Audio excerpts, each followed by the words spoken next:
நற்கருணைக்கு எல்லா காலமும் ஆராதனை புகழ் மாட்சியும் உண்டாக கடவது. நிலையான புகழுக்குரிய தூய்மை மிகு நற்கருணைக்கு எல்லா காலமும் ஆராதனை புகழ் மாட்சியும் உண்டாக கடவது. நிலையான புகழுக்குரிய தூய்மை மிகு நற்கருணைக்கு எல்லா காலமும் ஆராதனை புகழ் மாட்சியும் உண்டாக கடவது. நற்கருணையில் எங்களுக்காக காத்திருக்கிற தெய்வமே, உம்முடைய அன்புக்காகவும் நீர் எங்களுக்கு தந்திருக்கிற உம்முடைய ஆற்றலுக்காகவும் நன்றி செலுத்துகிறோம்.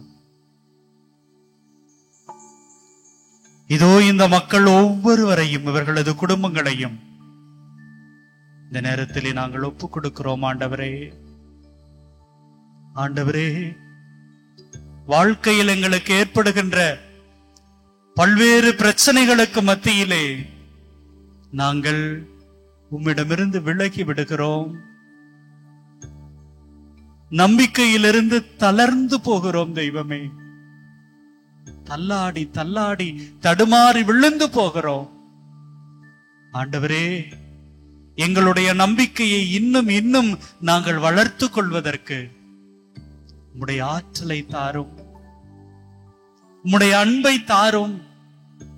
இதோ இந்த நேரத்தில் நாங்கள் உமது திருமுன் ஒன்று கூடியிருக்கிற இந்த நேரத்திலே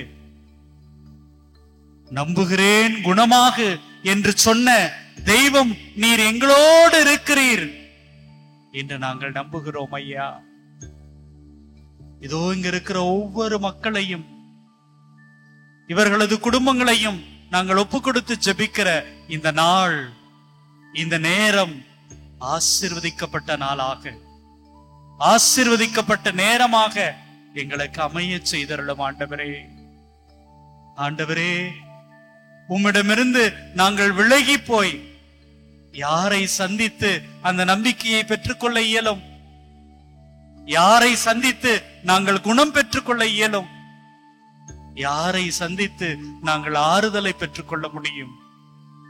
எங்களுக்கு எல்லாமுமாய் இருக்கிறவர் நீர்தானே ஐயா. இயேசுவே, இயேசுவே, எங்களை ஏற்றுக்கொள்ளும்.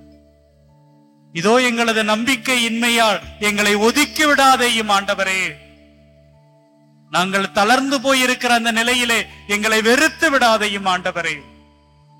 ஆண்டவரே, ஆண்டவரே, உம்முடைய அன்பினால், உம்மீது நாங்கள் கொண்டிருக்கிற எளிய நம்பிக்கையினால் இன்னும் இன்னும் உம்மை நேசிக்கவும், உம்மை அன்பு செய்யவும், உம்மை இறுக்கமாக பற்றி கொண்டு வாழவும் எங்களை தொடர்ந்து வழி நடத்தும், எங்களை வழி நடத்தும், வழி நடத்தும்.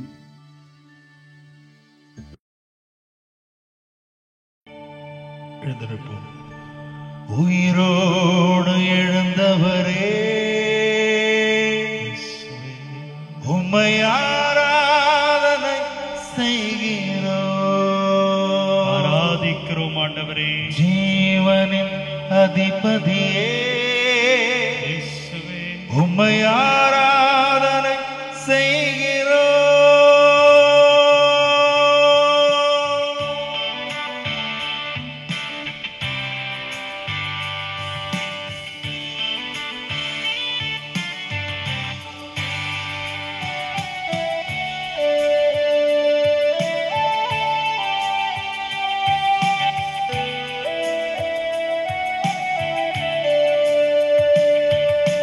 உயிரோடு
ஆம் பிரியமானவர்களே,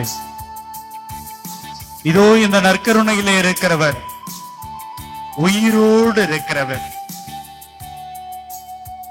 உயிரோடு இருக்கிறவர் நம்மோடு இருக்கிறார். அன்பார்ந்தவர்களே, மரணத்தை வென்று சாதித்தவர், சகலத்தையும் வெல்லக்கூடிய தெய்வம் நம்மோடு இருக்கிறார். அவரை ஆராதிப்போம், ஆராதிப்போம். ஏதோ இது ஒரு வழிபாடு அல்ல, மாறாக இந்த நற்கருணையில் நீங்களும் நானும் நம்பி இருக்கிற தெய்வம் உயிரோடு இருக்கிறார். மரணத்தை வென்றவருக்கு நம்மை முழுமையாக ஒப்புக் கொடுத்து நம்முடைய ஆராதனையை, நம்முடைய அன்பை சமர்ப்பிப்போம்.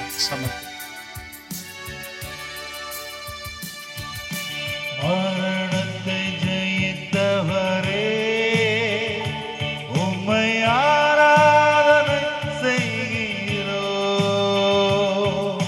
பாதாளம் வென்றவரே, உம்மை ஆராதனை செய்கிறோம். மரணத்தை ஜெயித்தவரே, உம்மை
உங்களோடும் என்னோடும் வாழ வேண்டும் என்பதற்காக இந்த மண்ணகம் வந்தவர், இந்த பூமிக்கு வந்தவர். இதோ இந்த அற்புதமான நற்கருணை வடிவிலே நம்மோடு கூட தங்கி இருப்பவர். ஆம் பிரியமானவர்களே, நமக்காக, நம்மை தொடுவதற்காக, நம்மோடு பேசுவதற்காக, நம்மோடு வாழ்வதற்காக வந்திருக்கிற இந்த தெய்வத்தை நாம் ஆராதிப்போம். சுகம் தரும் வல்லவரை நாம் ஆராதிப்போம். எல்லோரும் சேர்ந்து தொடர்ந்து உற்சாகமாக பாடுவோம்.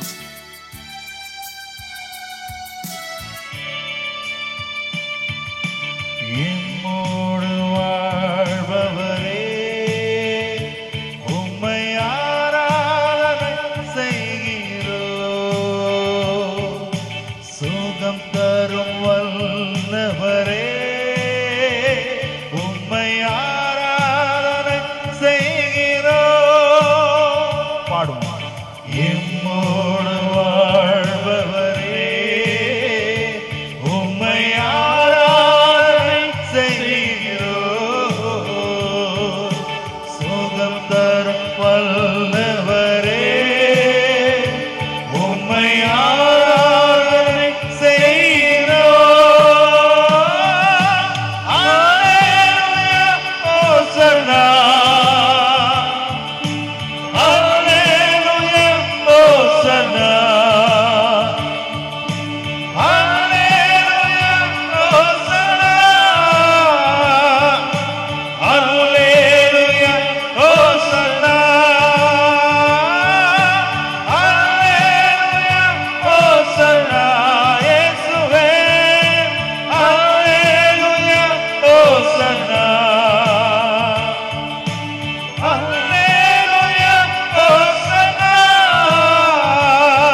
ஆண்டவரே. ஹalleluya ஹalleluya ஹalleluya ஹalleluya ஹalleluya ஹalleluya ஹalleluya ஹalleluya.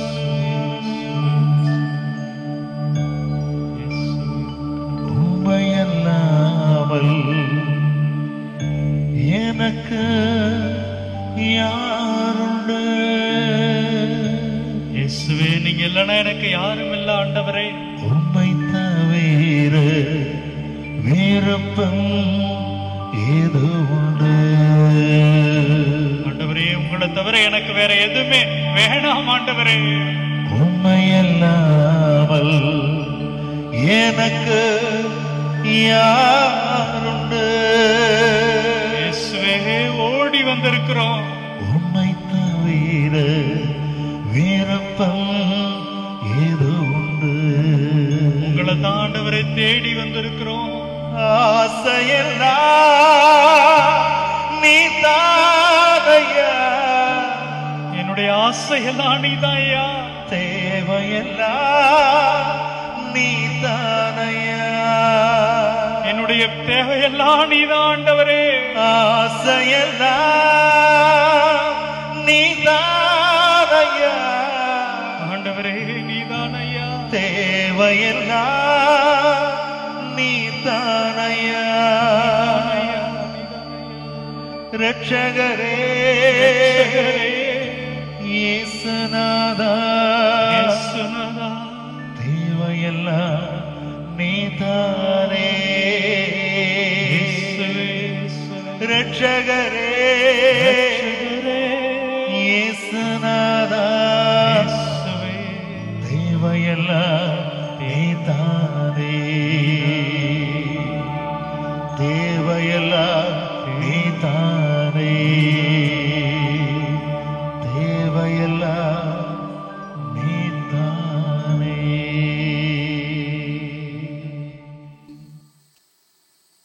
யோபு ஆகமத்துல மிக அற்புதமாக அந்த கதை சொல்லப்பட்டிருக்கும். என்ன அப்படின்னா, சாத்தான் உலகம் எல்லாம் போயிட்டு கடவுளுக்கு முன்னாடி போய் நிற்பான். அப்ப கடவுள் எங்க போயிட்டு வர அப்படின்னு கேட்பார். நான் இந்த உலகம் எல்லாம் சுத்தி பார்த்துட்டு வரேன் அப்படின்னு சொல்லுவான். உடனே கடவுள் பெருமையா சொல்வார், என்னுடைய ஊழியன் யோபுவை நீ பாத்தியா அப்படிம்பார். உடனே சாத்தான் என்ன சொல்லுவான், என்ன சொல்றான்,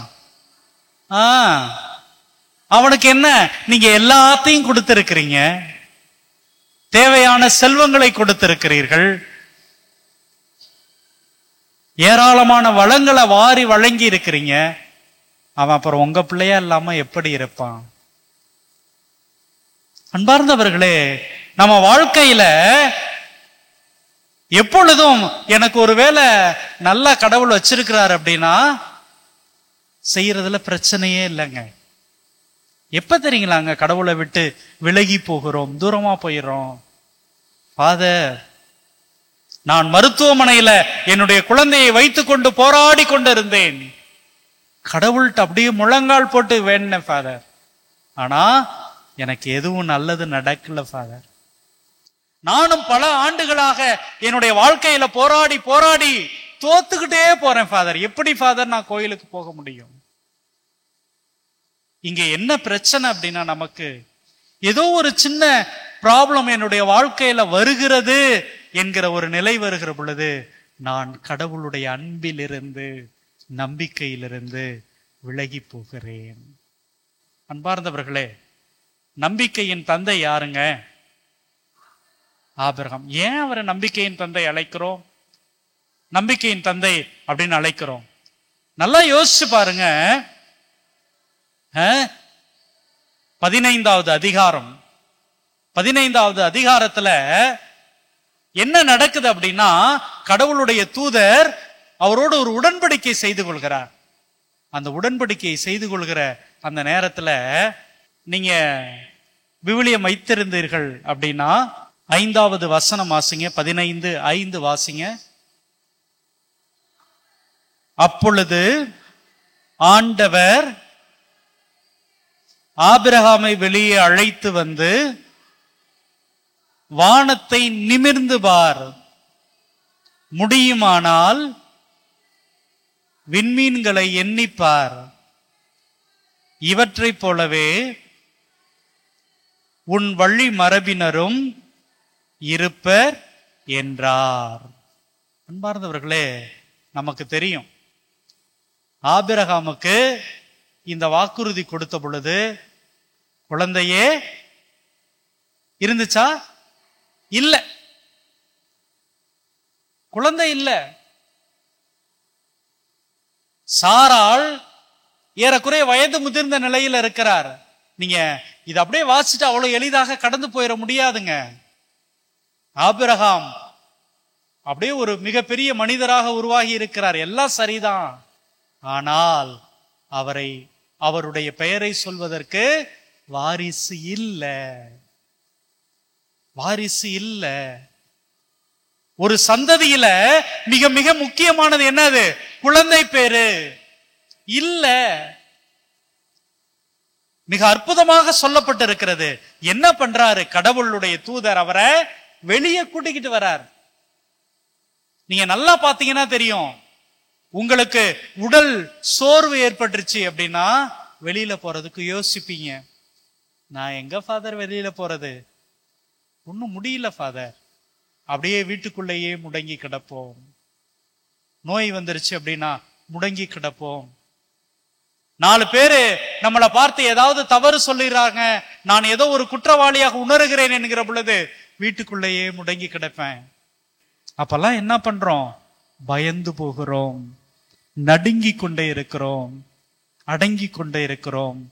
அன்பார்ந்தவர்களே, அப்ப கடவுளுடைய தூதர் ஆபிரகாமை அப்படி வீட்டுக்குள் இருக்கிறவரை என்ன பண்றாருங்க? வெளியே அழைத்து வருகிறார். நீ ஏன் பயப்படுற? அங்க பார், இந்த நட்சத்திரத்தை பார், முடிஞ்சா எண்ணிக்கோ. இந்த அளவுக்கு கடவுள் உன்னுடைய சந்ததியை வளர்க்க போகிறார். நம்மளா இருந்தா என்ன பண்ணுவோம்? என்ன ஆண்டவரே, ஊர்ல இருக்கவன் தான் என்ன பார்த்து கேலி பண்றானா, நீங்களே என்ன பார்த்து கிண்டல் அடிக்கிறீங்க. எனக்கு ஒரு குழந்தை கூட இல்ல, என்னுடைய சந்ததி இந்த நட்சத்திரத்தை போல அப்படியே பயங்கரமா வளர்ந்துருமா? கேட்டிருப்போம். ஆனால் அன்புக்குரியவர்களே, அதனால தாங்க அவர் நம்பிக்கையின் தந்தை என்று அழைக்கப்படுகிறார். அன்பார்ந்தவர்களே, அவர் என்ன சொல்றாரு? அதை ஏற்றுக்கொள்கிறார், உணர்ந்து கொள்கிறார். அவருக்கும் ஒரு குழந்தை கிடைக்குது, அதுல வரலையும் பிரச்சனை இல்லை. அந்த முதிர்ந்த வயதுல சாராள் ஒரு குழந்தையை பெற்றெடுக்கிறாள். இப்ப என்ன அப்படின்னா, அடுத்தது வருகிற அந்த 22வது அதிகாரம், அந்த 22வது அதிகாரத்துல கடவுள் என்ன பண்றாராம்? அவரை சோதிக்க தொடங்குகிறார். இங்கே கொடுக்கிற கடவுள் என்ன பண்றாரு? என்னுடைய நம்பிக்கையை சோதிக்கிறார். அன்பார்ந்தவர்களே, இங்க நல்லா நம்ம புரிஞ்சுக்கணும். நம்ம என்ன நினைச்சுக்கிறோம்? என்னை சோதிக்கிறார் அப்படின்னு நினைச்சுக்கிறோம். என்னுடைய குடும்பத்துக்கு கஷ்டத்தை கொடுக்கிறாருன்னு நினைச்சுக்கிறோம். என்னுடைய வாழ்க்கைக்கு வந்துருச்சு அப்படின்னு நினைச்சிரோம். இல்ல, எனக்குள்ள இருக்கிற ஒரு சின்ன எண்ணம் எப்படி இருக்குது? அப்படிப்பட்ட ஆபிரகாமுக்கு கடவுள் ஒரு சோதனையை கொடுக்கிறார், ஒரு சோதனையை கொடுக்கிறார். என்ன பண்றாரு? அந்த ஈசாக்க, அப்படி வரம் இருந்து பெற்ற அந்த குழந்தைய எனக்கு நீ பலி கொடுன்னு சொல்றாரு. கூட்டிட்டு போறாரு. அப்படி கூட்டிட்டு போகிற பொழுது அந்த 5வது வசனம் வாசிங்க, 22:5. உடனே ஆபிரகாம் தம் வேலைக்காரர்களை நோக்கி, நீங்கள் கழுதையோடு இங்கேயே காத்திருங்கள், நானும் பையனும் அவ்விடம் சென்று வழிபாடு செய்த பின் உங்களிடம் திரும்பி வருவோம். பாருங்க அன்பார்ந்தவர்களே, தனக்கு இருக்கிற அந்த ஒட்டுமொத்த சந்தோஷமா அந்த மகனாதாங்க இருந்திருப்பான். அப்படி அவனை கூட்டிட்டு போகிற பொழுது என்ன பண்றாரு? அவனை கொலை செய்ய போகிறார், ஆண்டவருக்கு பலி கொடுக்க போகிறார். பலி கொடுக்க போகிற அந்த நேரத்துல வேலையாள்கிட்ட என்ன சொல்றாரு? நீ இங்கேயே இரு, நானும் என்னுடைய மகனும் ஆண்டவருக்கு பலி கொடுத்துட்டு திரும்பி வருவோம். நான் போய் என் மகனை பலி கொடுத்துட்டு நான் வரேன்னு சொல்லல. நம்பிக்கையோடு இருக்கிறார் பாருங்க. நாங்கள் திரும்பி வருவோம். அப்பொழுதும் அவர் தளர்ந்து போகவில்லை, அவர் சோர்ந்து போகவில்லை. ஐயோ எனக்கு குடிந்த ஒரே ஒரு சொத்து இப்படி ஆயிருச்சே என்று ஒளிந்து கொள்ளவில்லை, ஒளிந்து கொள்ளவில்லை. அன்பார்ந்தவர்களே, அன்பார்ந்தவர்களே, அடுத்ததும் நம்ம பார்க்கிற பொழுது அப்படியே தொடர்ந்து பார்த்தோம்னா என்ன நடக்கும்? 7வது வசனம். அப்பொழுது ஈசாக்கு தன் தந்தையாக ஆபிரகாமை நோக்கி, அப்பா. அன்பார்ந்தவர்களே, இதை எழுதுனவங்க ரொம்ப அற்புதமா எழுதியிருப்பாங்க. அப்பா, நீங்க யோசிச்சு பாருங்க. அந்த மகனை கொலை செய்ய போறாருங்க, அந்த மகனை பலி கொடுக்க போகிறார். என்னதான் அவருக்கு நம்பிக்கை இருந்தாலும் உள்ளத்துல ஏதோ ஒண்ணு ஓடிக்கிட்டே இருக்கும்ல. அந்த நேரத்துல அந்த குழந்தை அப்பா அப்படின்னு கூப்பிடுகிற பொழுது எப்படிங்க இருக்கும்? இதை எழுதுகிற பொழுது அப்பா என அழைக்க, அவன் எதுவும் சொல்லவே தேவையில்லைங்க. அப்பா அப்படின்னு கூப்பிட்ட உடனே அந்த தந்தையினுடைய உள்ளம் உருகி இருக்க வேண்டும். மகனை தூக்கிக்கிட்டு அப்படியே ஓடி போயிடலாம் அப்படின்னு நினைச்சிருக்கணும். அப்ப அவனே கேட்கிறான், அப்பா விறகு இருக்குது, நம்ம பலி கொடுக்கக்கூடிய அந்த பொருள் எங்க, ஆட்டுக்குட்டி எங்க? அன்பார்ந்தவர்களே, அப்பொழுது அவர் சொல்கிறார், ஆட்டுக்குட்டியை பொறுத்த மட்டில் கடவுளே பார்த்துக் கொள்வார். Praise the Lord, praise the Lord. கடவுளே பார்த்துக் கொள்வார். எப்பா அது நம்மளோட பிரச்சனை இல்லப்பா. கடவுளுக்கு எது வேண்டுமோ அதை நான் கொடுக்க துணிந்து விட்டேன், தயாராயிட்டேன். கடவுளே பார்த்துக் கொள்வார். பார்ந்தவர்களே, இப்படிப்பட்டவர் தாங்க ஆபிரகாம். இவருக்கு எப்படிங்க இப்படிப்பட்ட ஒரு நம்பிக்கை வந்தது அப்படின்னு பார்த்தோம்னா, அப்படியே எபிரேயருக்கு எழுதப்பட்ட திருமுகம் 11:11, ஏனெனில் வாக்களித்தவர் நம்பிக்கைக்குரியவர். அன்பார்ந்தவர்களே, இங்க இதை தாங்க நம்ம பார்த்து கொள்ளணும். வாக்கு கொடுத்தவர் யாருங்க? நம்பிக்கைக்குரியவர். இன்னைக்கு நம்ம பார்க்கிறோம், நம்முடைய ஃப்ரெண்டு, எனக்கு ரொம்ப கடன் பிரச்சனையா இருக்குது, ஒரு 10,000 ரூபாய் கொடு அப்படின்னு கேட்கிற பொழுது நம்ம என்ன பண்ணுவோம்? நான் சரி தரேன் அப்படின்னு சொல்லிடுவோம். உடனே வீட்டுக்கு வந்த உடனே நம்ம மனைவி கேட்பாங்க, என்னங்க உங்க ஃப்ரெண்டு தரான்னு சொன்னீங்களே, கண்டிப்பா கொடுத்துருவாரா அப்படின்னு ஒரு கேள்வி கேட்போம். அப்ப நம்ம வீட்டுக்காரரு என்னமோ தெரியல அப்படின்னு சொல்லுவார். சில நேரத்துல என்ன சொல்லுவாரு? என் ஃப்ரெண்டுடி, அவன் எவ்வளவு கஷ்டப்பட்டாலும் அவன் கொடுத்த வாக்க காப்பாத்துவான், கண்டிப்பா எப்படியாவது நமக்கு அந்த 10,000 ரூபாய் கொடுப்பான், ஏன்னா வாக்கு கொடுத்தவன் என்னுடைய நண்பன். அன்பார்ந்தவர்களே, இங்க அந்த வார்த்தை தான் இங்க சொல்லப்படுகிறது. இங்கே வாக்கு கொடுத்திருப்பவர் யாரு? கடவுள். உங்களை நான் தாங்கிக்குவேன், உங்களை நான் உயர்த்துவேன், உங்களை பாதுகாப்பேன், உங்களை நான் வழி நடத்துவேன், உங்களுக்கு தேவையானதை எல்லாம் செய்வேன் என்று வாக்கு கொடுத்தவர் கடவுள். கடவுள். அன்பார்ந்தவர்களே, ஆபிரகாம்கிட்ட ஏன் அப்படிப்பட்ட ஒரு நம்பிக்கை வந்தது அப்படின்னா, வாக்கு கொடுத்தவர், எனக்கு வாக்குறுதி கொடுத்தவர் என் கடவுளாக இருக்கிற பொழுது அவருடைய தூதர் என்ன வெளியில கூட்டிட்டு வந்து காட்டினாரே, இந்த விண்மீனை முடிஞ்சா எண்ணிப்பார். அப்ப இந்த விண்மீனை இப்படி வைத்திருக்கிற ஆண்டவர் இதே போல என்னுடைய சந்ததியை பழுக செய்வார் அப்படின்னு நம்பினார். ஏன்னா இந்த வாக்குறுதியை கொடுத்தவர் என்னுடைய கடவுளாக இருக்கிறார், என்னுடைய கடவுளாக இருக்கிறார். பார்ந்தவர்களே, அப்ப இன்னைக்கு எனக்கு தேவைப்படுவது என்ன அப்படின்னா, இந்த ஒரு உணர்வு தான். மகனே கலங்காதே, மகனே அஞ்சாதே, நான் உன் கூடவே இருக்கிறேன்.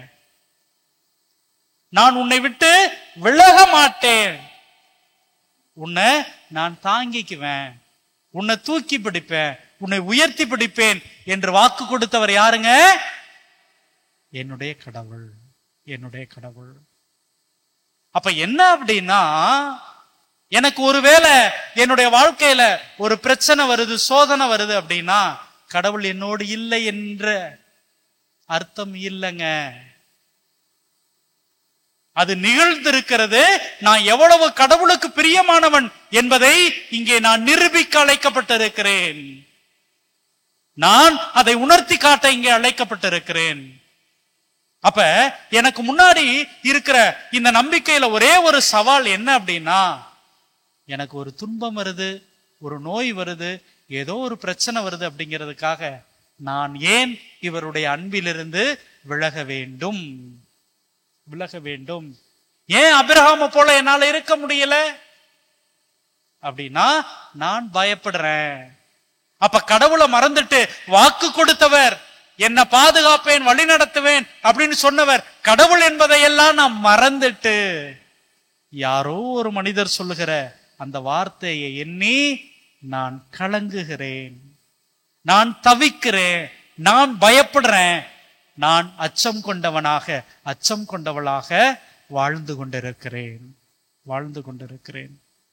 அன்பார்ந்தவர்களே, அப்ப எனக்கு இங்க என்ன தேவை அப்படின்னா, எனக்கு வாக்கு கொடுத்தவரை நான் நம்புகிறேன், என்னோடு உடன்படிக்கை செய்து கொண்ட என்னுடைய கடவுளை நான் நம்புகிறேன்.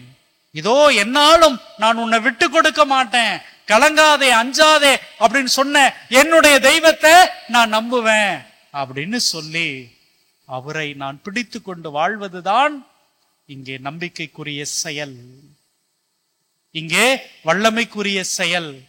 அப்படிப்பட்ட ஒரு அற்புதமான வாழ்வு வாழ நீங்களும் நானும் பிரியமானவர்களே இந்த நாள்ல நாம் இங்கே அழைக்கப்படுகிறோம், அழைக்கப்படுகிறோம். அன்பார்ந்தவர்களே, நம்முடைய மாதா தொலைக்காட்சி எப்பொழுதுமே நீங்க வாங்க, உங்களை நான் குணப்படுத்தி அனுப்பிடுறேன், உங்களுக்கு அதை செய்து விடுவேன், இதை செய்து விடுவேன், நீங்க இவ்வளவு காணிக்க கொடுத்தீங்கன்னா அது சரியா போயிடும் அப்படின்னு உங்களுக்கு ஏதோ ஒரு கூட்டத்தை நடத்திட்டு போக மாட்டாங்க. ஏதோ ஒன்றுக்காக உங்கள்கிட்ட நீங்க இதை ஒப்பு கொடுத்தீங்க அப்படின்னா இது நடந்துரும் அப்படின்னு ஒரு தவறான வழிகாட்டுதலை சொல்ல மாட்டோம்.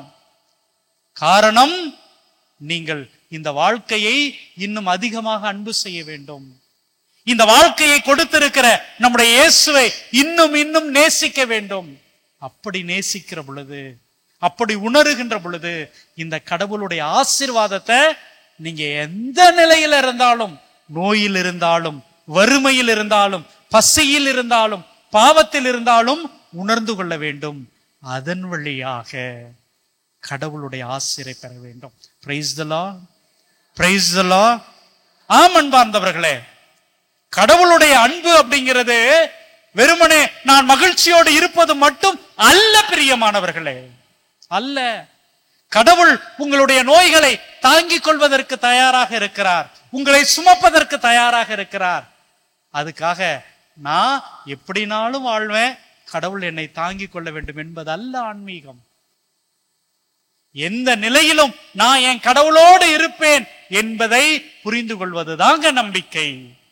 அப்ப எனக்கு வாழ்க்கையில எப்படிப்பட்ட ஒரு நிலையில் இருந்தாலும் நான் ஏன் என் இயேசுவை விட்டுட்டு போகணும்? நான் ஏன் என்னுடைய கடவுளை விட்டு விட்டு போக வேண்டும்? நான் இவரோட கையை விட்டுட்டு எதற்காக வாழ வேண்டும் அப்படின்னு நீங்கள் எடுக்கிற முடிவில் தொடங்குகிறது உங்களது ஆன்மீகம், உங்களது ஆன்மீகம். ஆம் பிரியமானவர்களே, உங்களை அழைத்திருக்கிறவர், உங்களை வாழ வைத்துக் கொண்டிருப்பவர், உங்களை வழிநடத்தி கொண்டிருப்பவர் கடவுள். உங்களுக்கு கடவுள் ஒரு வாக்குறுதியை கொடுத்திருக்கிறார். அது என்ன அப்படின்னா, அஞ்சாதே, கலங்காதே, நான் உன்னோடு இருக்கிறேன். அப்ப என்னோடு இருக்கிற இந்த தெய்வம், என்னை வழி நடத்துகின்ற இந்த தெய்வம் என்ன எப்பொழுதும் விட்டு கொடுக்க மாட்டார். அவருடைய அன்பில் இருந்து நான் விலகி இருக்க வேண்டிய அவசியம் இல்லை என்பதை இன்னைக்கு நான் உணர்ந்து கொள்ள வேண்டும், புரிந்து கொள்ள வேண்டும். அன்பார்ந்தவர்களே, அன்பார்ந்தவர்களே, இப்படிப்பட்ட ஒரு எண்ணத்தோடு கூட நம்முடைய வாழ்க்கையில் இருக்கிற எல்லா பிரச்சனைகளையும், எல்லா வேதனைகளையும், எல்லா துன்பங்களையும், எல்லா துயரங்களையும் இந்த நேரத்திலே இதோ நம்முடைய சகோதரோடு கூட இணைந்து இந்த பாடலின் வழியாக கடவுளுக்கு ஒப்பு கொடுப்போம். ஆண்டவரே, எந்த சூழலிலும் நான் உன்னுடைய அன்பிலிருந்து, உங்களுடைய நம்பிக்கையிலிருந்து நான் விலகவே மாட்டேன் அப்படின்னு சொல்லி நம்மை ஒப்பு கொடுத்து இதோ இந்த பாடலிலே பங்கேற்போம். பாடலின் 24. உங்க முகத்தை பார்க்கணுமே ஏசையா, உங்க முகத்தை பார்க்கணுமே ஏசையா, உங்க முகத்தை பார்க்கணுமே ஏசையா, உங்க முகத்தை பார்க்கணுமே ஏசையா. உங்க முகத்தை பார்க்கணுமே ஏசையா, உங்க முகத்தை பார்க்கணுமே ஏசையா. அன்பார்ந்தவர்களே, இதோ நமக்கு முன்பாக வந்திருக்கிற ஆண்டவருடைய இந்த முகத்தை பார்ப்போம். இது ஏதோ ஒரு அடையாளம் அல்ல, ஏதோ ஒரு அப்பத்துண்டு அல்ல. இயேசுவினுடைய முகம், இயேசுவினுடைய சரீரம்.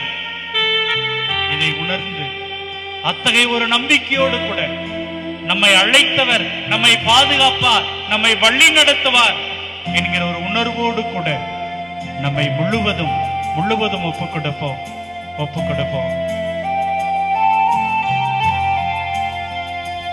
உங்க முகத்தை பார்க்கணுமே ஏசையா, உங்க முகத்தை பார்க்கணுமே ஏசையா, உங்க முகத்தை பார்க்கணுமே ஏசையா, உங்க முகத்தை பார்க்கணுமே ஏசையா.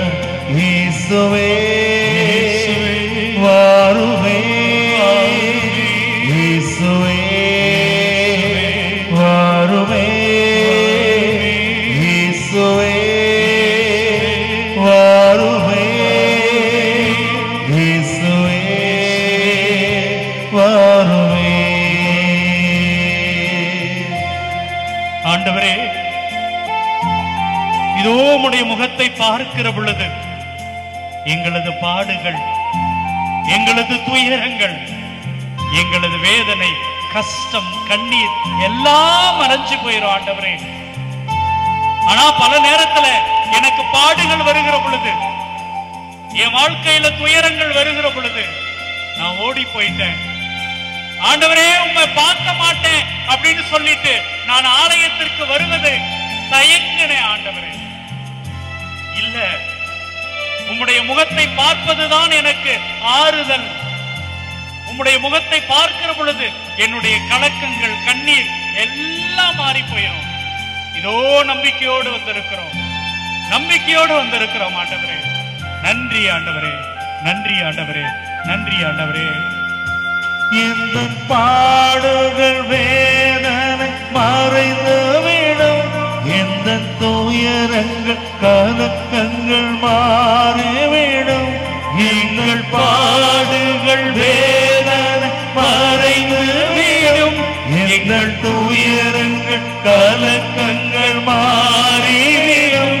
உங்க முகத்தை பார்க்கணுமே ஏசையா, உங்க முகத்தை பார்க்கணுமே ஏசையா, உங்க முகத்தை பார்க்கணுமே ஏசையா, உங்க முகத்தை பார்க்கணுமே ஏசையா. இயேசுவே வாருமே, இயேசுவே வாருமே, இயேசுவே வாருமே, இயேசுவே வாருமே. ஆண்டவரே, தெரிந்தோ தெரியாமலோ நாங்கள் செய்த பாவங்கள் தாவீது அரசர் சொல்வதை போல எங்க கண் முன்பாக நின்று கொண்டே இருக்குது. ஆண்டவரே,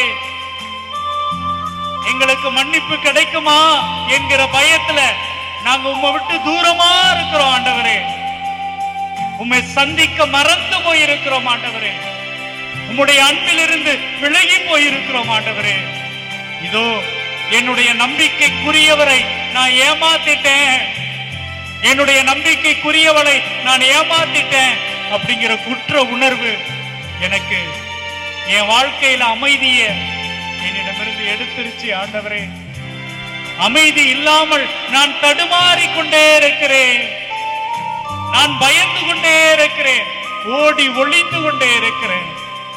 ஆண்டவரே, உங்களுடைய முகத்தை பார்க்கிற பொழுது திரும்பி வந்து அந்த ஊதாரி மைந்தனை போல உம்முடைய முகத்தை பார்க்கிற பொழுது என்னுடைய பாவங்களை, எனக்குள்ள இருக்கிற கட்டுகளை எல்லாம் நீர் நீக்கி விடுகிற தெய்வமாக இருக்கிறீங்க. ஆண்டவரே, இயேசுவே, உங்க முகத்தை பார்க்கணும். ஆண்டவரே, எல்லாத்தையும் தூக்கி போட்டுட்டு நான் குற்றவாளி, பாவம் செய்தவள் என்பதையெல்லாம் வீசி எறிந்து விட்டு உங்க முகத்தை பார்க்க வந்திருக்கேன். ஆண்டவரே, என்ன நம்பிக்கையோடு ஏத்துக்கங்கப்பா, எனக்கு ஆறுதல் கொடுங்கப்பா, எனக்கு மன அமைதியை தாங்கப்பா. இயேசுவே, நன்றி ஆண்டவரே, நன்றி ஆண்டவரே.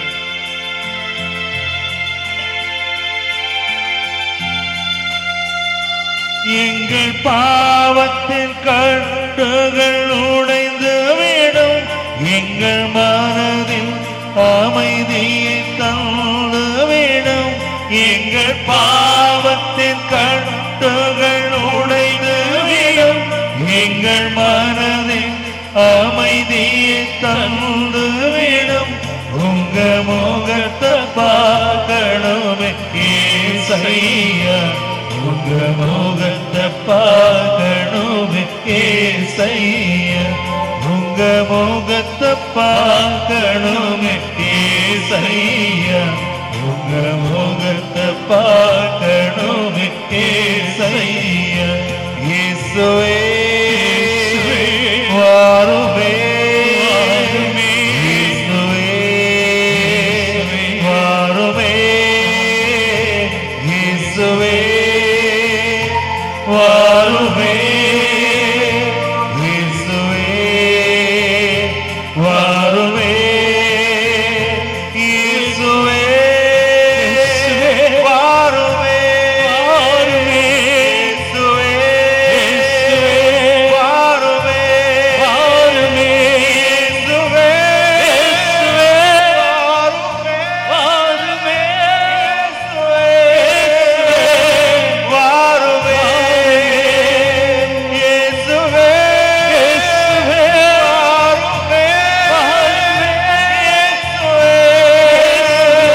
வாருமே, அல்லேலூயா, அல்லேலூயா. முடிந்தவங்க முழங்கால் போடுவோம். பிரியமானவர்களே, முடிந்தவர்கள் முழங்கால் போடுவோம். அல்லேலூயா, அல்லேலூயா, அல்லேலூயா, இயேசுவே, அல்லேலூயா, இயேசுவே, ஆண்டவரே,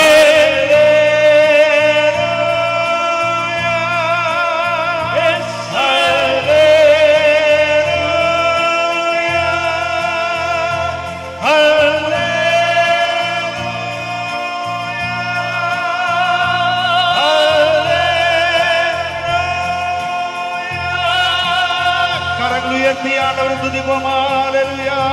ஆண்டவரே, நம்பிக்கையை தந்ததற்காக நன்றி. ஆண்டவரே, ஆண்டவரே, எங்களது துன்பத்தின் மத்தியிலே ஆறுதலை தந்ததற்காக நன்றி. ஆண்டவரே, ஆண்டவரே, ஆண்டவரே, உம்மை விட்டு விலகக் கூடாது என்கிற உறுதியை தந்ததற்காக நன்றி. ஆண்டவரே, ஆண்டவரே, இயேசுவே, எங்களோடு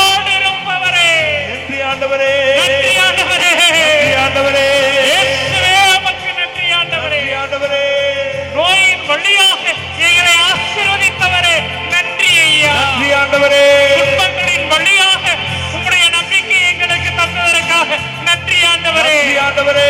பிரச்சனைகளை தந்து எங்களை ஆசீர்வதிப்பதற்காக நன்றி ஆண்டவரே. நன்றி ஆண்டவரே. இயேசுவே நன்றி ஆண்டவரே. இதோ இந்த அற்புதமான மக்களுக்காக நன்றி ஆண்டவரே. இவர்களுடைய கண்ணீருக்காக நன்றி ஆண்டவரே. இவர்களுக்கு நீ தருகிற ஆறுதலுக்காக நன்றி ஆண்டவரே. இவர்களை நீ தட்டி கொடுப்பதற்காக நன்றி ஆண்டவரே. இவர்களை தொடுவதற்காக நன்றி ஆண்டவரே. இவர்களை உறுதிப்படுத்தியதற்காக நன்றி ஆண்டவரே. எங்களுடைய விசுவாசத்தை இந்த நாளிலே ஆழப்படுத்தியதற்காக நன்றி ஆண்டவரே. போற்றுகிறோம் ஆண்டவரே. புகழுகிறோம் ஆண்டவரே. ஆண்டவரே துதிக்கிறோம் ஐயா. நன்றி ஐயா. நன்றி ஐயா. எங்களது துன்பங்களை, எங்களது வேதனைகளை, எங்களது இயலாமையை, எங்களது பலவீனத்தை ஒப்பு கொடுக்கிறோம் ஆண்டவரே. இயேசுவே நன்றி. இயேசுவே நன்றி. எங்களை ஆசீர்வதிப்பதற்காக நன்றி. எங்களை வழி நடத்துவதற்காக நன்றி ஆண்டவரே. இதோ எல்லா நேரங்களிலும் எங்களது விசுவாசத்தை பலப்படுத்திக் கொண்டிருக்கிறேன். நன்றி ஆண்டவரே. நாங்கள் தைரியத்தோடு இருக்கிற உள்ளத்தை எங்களுக்கு இந்த நாளிலே வழங்கியதற்காக நன்றி ஆண்டவரே. நாங்கள் உம்மை ஒருபோதும் விட்டு விலக மாட்டோம் என்கிற உணர்வை எங்களுக்கு தந்ததற்காக நன்றி ஆண்டவரே. நன்றி ஆண்டவரே. இதோ எங்களது கணவனுக்காக நன்றி செலுத்துகிறோம். எங்களது மனைவிக்காக நன்றி செலுத்துகிறோம். எங்களுடைய குழந்தைகளுக்காக நன்றி செலுத்துகிறோம். எங்களை ஏமாற்றியவர்களுக்காக நன்றி செலுத்துகிறோம். நன்றி ஆண்டவரே. எங்களது குழந்தைகளுடைய படிப்பை ஒப்புக் கொடுத்து நன்றி செலுத்துகிறோம். நாங்கள் உழைக்கிற அந்த வேலையை ஒப்பு கொடுத்து நன்றி செலுத்துகிறோம். நன்றி ஆண்டவரே. எங்களது குடும்பத்தை ஒப்பு கொடுத்து நன்றி செலுத்துகிறோம். நன்றி ஆண்டவரே. நன்றி ஆண்டவரே. உம்முடைய ஆசிரியரை உணர்ந்திருப்பதற்காக நன்றி செலுத்துகிறோம். நன்றி ஆண்டவரே. நன்றி ஐயா. நன்றி ஐயா. இயேசுவே நன்றி. இயேசுவே நன்றி. எங்களது கண்ணீரை துடைத்தவரே, எங்களை தாங்கி பிடித்தவரே, எங்களை உயர்த்தி பார்ப்பவரே நன்றி ஆண்டவரே. விட்டு விலக மாட்டேன். உம்மை விட்டு விலக மாட்டேன். இயேசுவே நீ போதும் ஐயா. இயேசுவே உம்முடைய வார்த்தை போதும் ஐயா. இயேசுவே உம்முடைய அன்பு போதும் ஐயா. உம்முடைய கரத்துக்காக நன்றி ஐயா. உம்முடைய வல்லமைக்காக நன்றி ஐயா. நன்றி ஆண்டவரே. நன்றி. உம்மால் கூடும் எல்லாம் கூடும். ஒரு வார்த்தை சொன்னால் போதும். சொல்லுங்கப்பா. உம்மால் கூடும் இயேசுவே எல்லாம் கூடும். எல்லாமே கூடும் ஆண்டவரே. ஒரு வார்த்தை சொன்னால் போதும். இந்த மக்களுக்காக உம்முடைய வார்த்தையை சொல்லுங்க ஆண்டவரே. ஒரு வார்த்தை சொன்னால் போதும். சொல்லுங்கப்பா. ஐயா ஒரு வார்த்தை சொன்னால் போதும். விண்ணப்பத்தை கேட்பவரே, என் கண்ணீரை காண்பவரே, மக்களுடைய கண்ணீரை காண்கிற தெய்வமே, சுகம் தருபவரே, ஸ்தோத்திரம் ஏசையா. ஸ்தோத்திரம் ஏசையா. ஸ்தோத்திரம் ஏசையா. ஸ்தோத்திரம் ஏசையா. ஸ்தோத்திரம் ஏசையா. விண்ணப்பத்தை கேட்பவரே, கண்ணீரை காண்பவரே, கண்ணீரை காண்பவரே, எங்களுடைய ஸ்தோத்திரம் ஏசையா. ஸ்தோத்திரம் ஏசையா. என்னோடு பேசுங்கப்பா, பேசாம மட்டும் இருக்காதீங்கப்பா. என்னோடு பேசுங்கப்பா, பேசாம மட்டும் இருக்காதீங்கப்பா.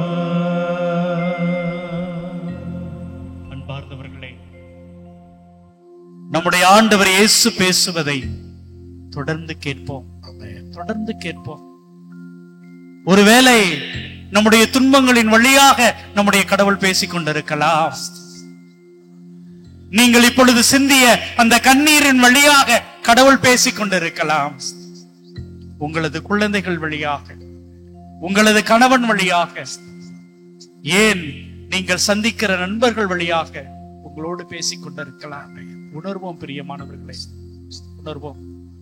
கடவுள் என்னோடு இருக்கிறார், எனக்கு ஆறுதலை, அன்பை வழங்கி கொண்டிருக்கிறார் என்கிற நம்பிக்கையோடு கூட அனைவரும் இணைந்து மாண்புயர் கீதம் பாடுவோம்.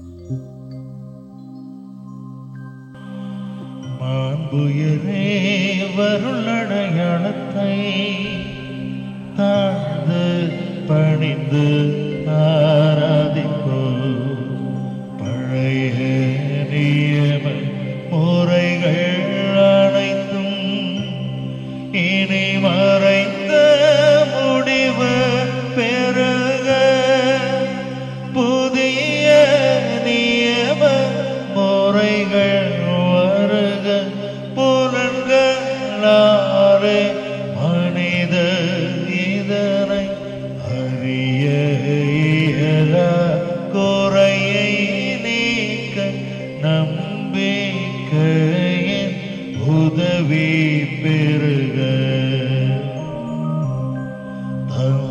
தந்தையவர்க்கும் மகனிவர்க்கும் புகழ்ச்சியோடு வெற்றியாகும்.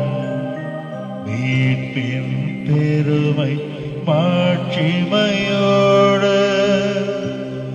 வலிமை வாழ்ந்து யாவுமாக இருவரிடமா வருகின்றவராம் தூய ஆவியானவர்க்கும் அளவில்லாத சம புகழ்ச்சி என்றுமே உண்டாகுக.